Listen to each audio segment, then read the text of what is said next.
Breaking news. The Biafra Republic government in exile has kicked against the forthcoming Anambra election. Stay tuned for the rest of the news. Following its continuous quest for Biafra freedom, the Biafra Republic government in exile calls for boycott of Anambra election and the 3-day sit-at-home over Nnamdi Kanu's continuous detention. The Simon Ekpa-led Biafra Republic government in exile has announced a series of protests in response to the prolonged detention of Mazi Nnamdi Kanu, the leader of the indigenous people of Biafra, IPOB. The group is calling on residents to boycott the upcoming Anambra gubernatorial election scheduled for 8 November this year, 2025. Here are the highlights of the news. Election boycott. The Biafra Republic government in exile is urging residents to boycott Anambra election to show solidarity for Nnamdi Kanu. 3-day sit-at-home. A 3-day sit-at-home has been declared for November 6th, 7th, and 8th, 2025 in the southeast. Demand for medical attention. The group cited the Nigerian Security Service's denial of Mazi Nnamdi Kanu's access to medical attention as one of the reasons for the protest. Solidarity with Simon Ekpa. The Biafra Republic government in exile also expressed solidarity with its Prime Minister Simon Ekpa, who is currently being detained in Finland. Biafra independence.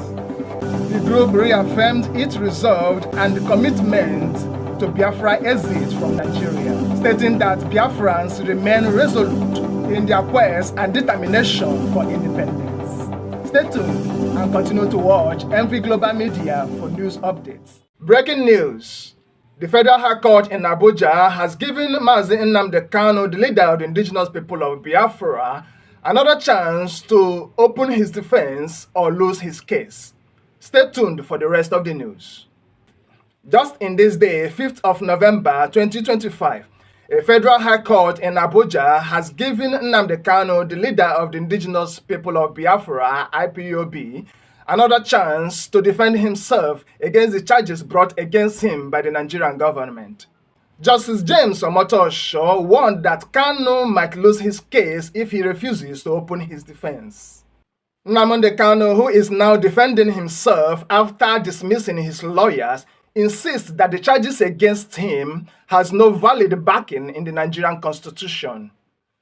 Kanu argued that the charges are based on repealed laws, especially the Terrorism Prevention Act as amended, and the Custom and Exercise Management Act, which he said are no longer valid under the 1999 constitution. He challenged the court's jurisdiction, saying, "My lord, there is no charge before this court, that the court lacks jurisdiction." The judge adjourned the case to 7th of November this year, 2025, warning Kanu that his right will be waived if he refuses to open his defense.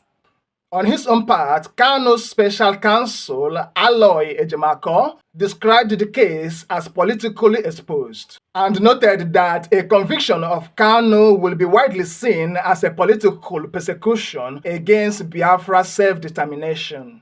Keep watching MV Global Media and stay tuned for more updates.